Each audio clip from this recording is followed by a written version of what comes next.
transfers from one equation or one format of an equation to another format of an equation, it's going to be very beneficial to us. Okay? So, if I take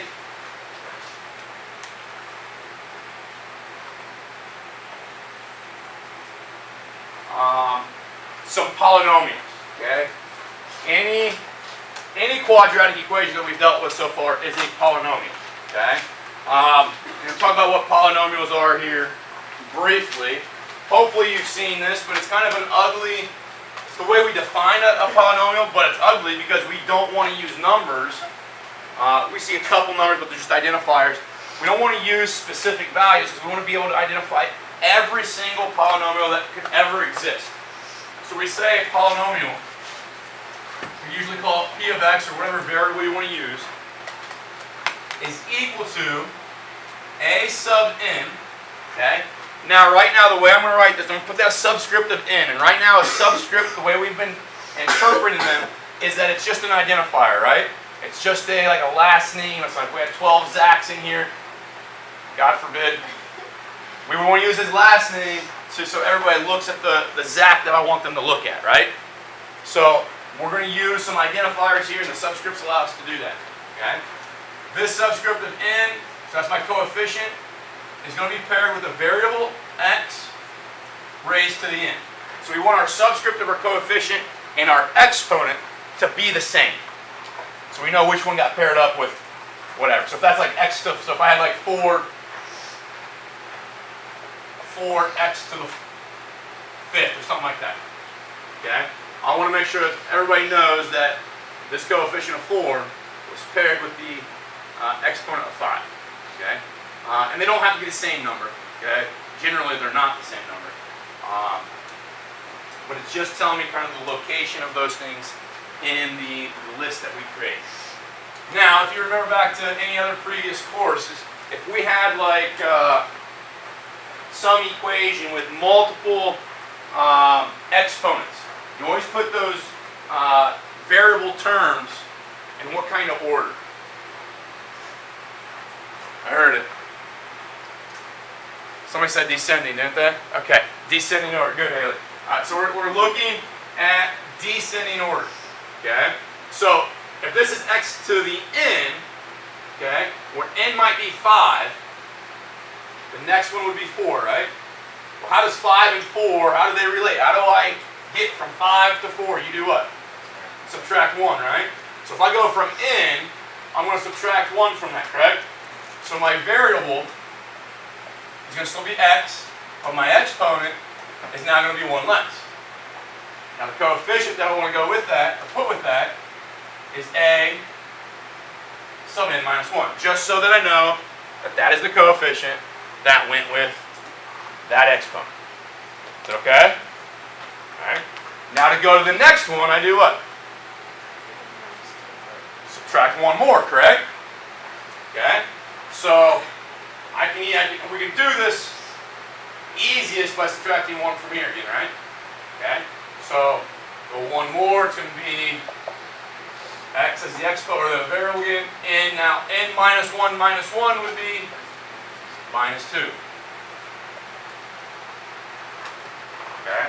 And we can keep doing that forever, right? So it gets kind of problematic if I want to go any further with this.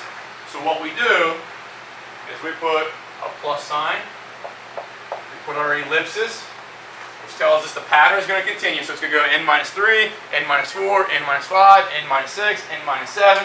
But the idea is that eventually, if this was 6, I'm not going to end up with negative exponents. So I can only subtract 6 away from that, right? If that ended up being 12, I can only subtract 12 away from that. So eventually it's going to dwindle down to eventually having x to just the first power, aren't we?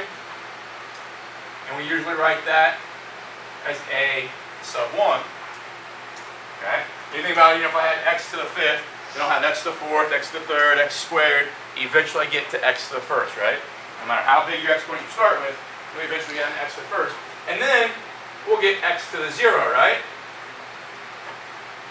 What's x to the 0 the same as?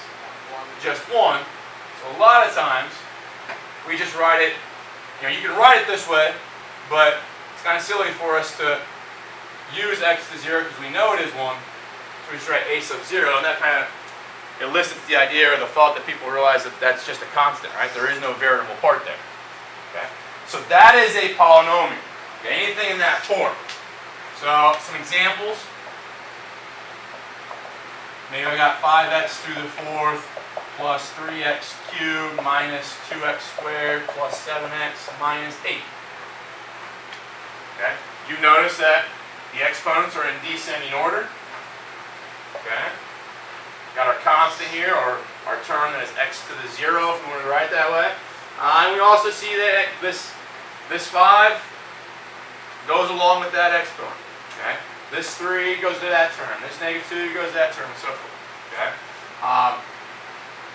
I think for the most part, this is in the definition, and those coefficients are what throws people off because those little subscripts. That's just so we can remind ourselves that we're pairing those up with those specific exponents, or something. Just so we can talk about them a little bit. Okay. The next thing, we have maybe something like this. Another example. Let's go 5x to the 4th. Maybe I write minus 2x squared. And I put some gaps there. But that's a polynomial. Okay? But you don't see x to the 3rd. You don't see x to the 1st. You don't see your constant, right? But they're there because x to the 3rd would look like that, right? And the coefficient that goes with x to the 3rd is 0. What's 0 times x to the 3rd? Just 0. So we usually don't write it, correct? Okay. Same thing for x to the 1st. And the same thing for our constant. Okay? So we usually write p of x. If the black part is all I want, we just write that. And we understand that the coefficients for the other variable terms are just zeros. Okay? You guys remember doing synthetic division last year? You had like a polynomial like 5x to the 4th minus 2x squared. You go 5 and put 0, -2, 0, 0. And over here you put a number in the box. You do that line. You remember doing that? Okay, that's synthetic division.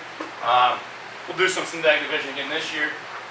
But we had these placeholders because we want a polynomial that follows this rule extremely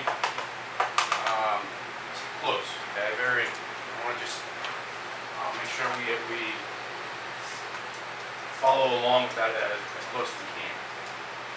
It also makes some multiplication, stuff like that, in addition, a lot easier. Right. Is that doable? So is this polynomial is 5/3 x squared plus 1 over x. Is that polynomial? What's this? That's an exponent of 1, right? Can I rewrite this as 5/3 x squared plus x to the -1st? Will we ever have a negative exponent? No. Okay. So this is not polynomial. All right. And a lot of times in this class, and I think that's what people struggle with in the math class, is learning the vocabulary and learning the, what is a polynomial, what is not a polynomial, and how we can talk about those things, so that 3 weeks from now when I say, hey, just think of a general polynomial, you, of all the equations that we have, are able to kind of narrow down and say, oh, just talk about this group of equations, things that look like this. If I ask you to do that, hopefully you're not thinking about this one. Okay? You're thinking about anything in this format. Okay? So some of the things we've been doing, every quadratic equation is a polynomial. Every single quadratic equation is a polynomial. So we're going to solve some of them. And we've been solving those. But what if we come across something that looks like this? X to the 5th equals 9x cubed. X to the 5th equals 9x cubed. No longer quadratic, right? Okay? It's a fifth, we call that a 5th degree polynomial because that's the highest exponent. Okay? Sometimes you might hear people, like in papers that are published and stuff like that, they might call it a quintic. Okay? You don't usually hear that very often, but quintic means 5, right? quartic means 4, cubic means 3, quadratic means 2. But we're going to call it a 50-degree polynomial, it's just easier to say. This course, what you're going to find out is mainly, and Algebra 2 is the same way, is you're going to learn techniques for factoring. You're going to learn techniques to find basically x-intercepts, okay? Because that's going to help us graph something and understand what the graph looks like in an efficient manner, instead of just plugging in, x and then you evaluate for y, and plug in another x and you evaluate for y, and get a t-chart. The strategies we learned this year with factoring should expedite that process a little bit. So what we do is we learn this kind of hierarchy of factoring, and one of the first things that you should know already about factoring is that you always want to see if there's a GCF. See if there's something that can divide out of every single term evenly. Okay? So first thing we want to do, when they ask us to find solutions to any polynomial, the polynomial has to be equal to 0. So we're going to do this, x to the 5th minus 9x cubed equals 0. Once we set up that way, that's when we look at the GCF. And we ask, is there a greatest common factor, okay, that exists inside both these terms?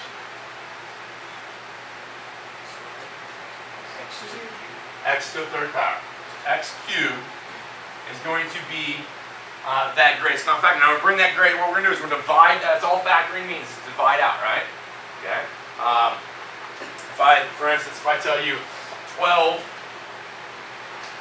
is the product, and I give you one factor is 3, how do you find the other factor that goes with 3?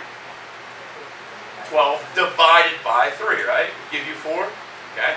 So all we're doing here is thinking about two factors that make up this thing, okay?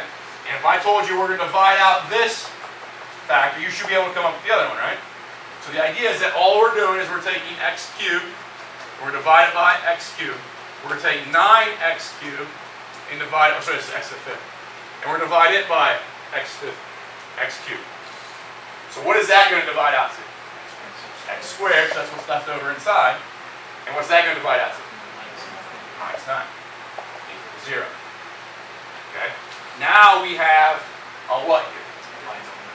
Binomial, and it's a perfect square, right? Or difference of perfect square. So we got x cubed, x minus 3, x plus 3 equals 0, right? Okay? I'm going to write this. You usually wouldn't do this, but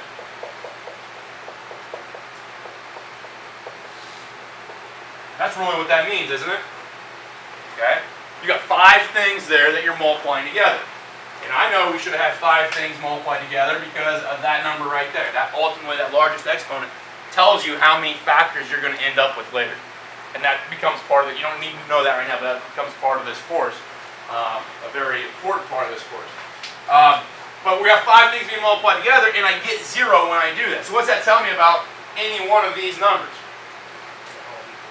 Yeah, one or all of them, or 2 of them, or 3 of them, whatever combination. Some of them have to be 0, right? At least one of them has to be 0.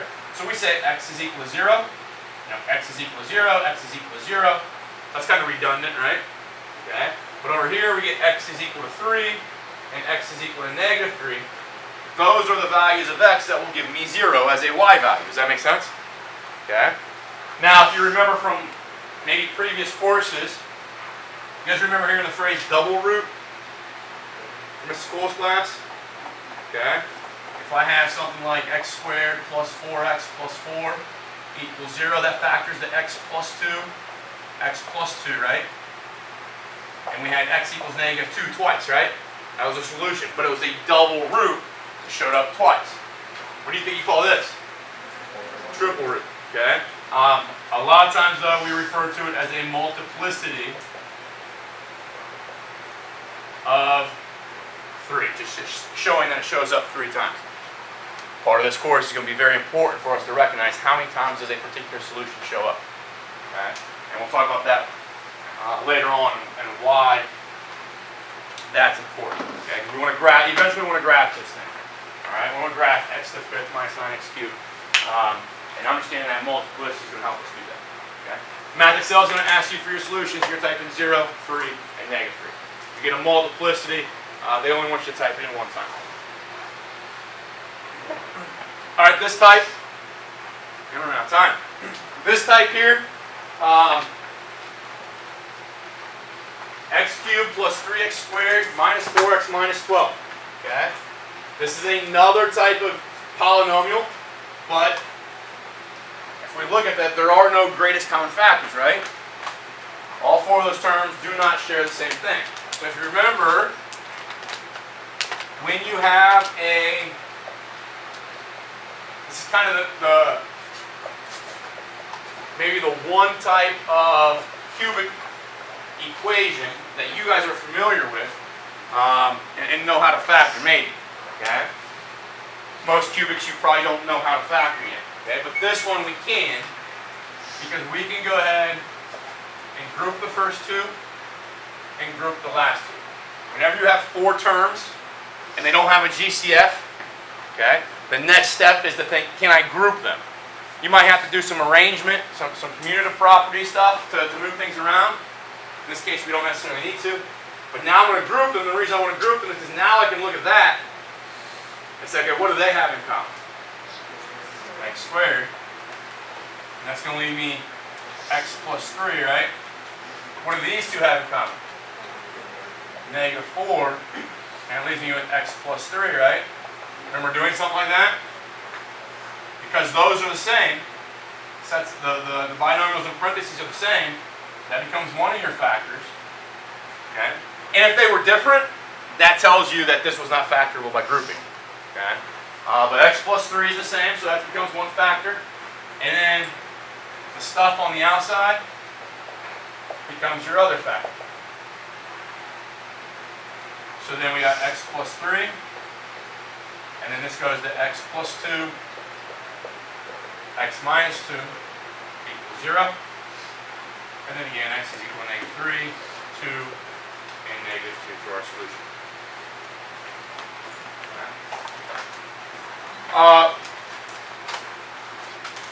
There is a WebAssign assignment. It's not due to, right now it's not due till Monday. Last class actually got through to the next type of equation. So probably, I'm not going to put it in stone depending on how far we get tomorrow. Right now, tentatively it's due Monday. It might get pushed back to Tuesday. Okay? But please, what I want you guys to do is make sure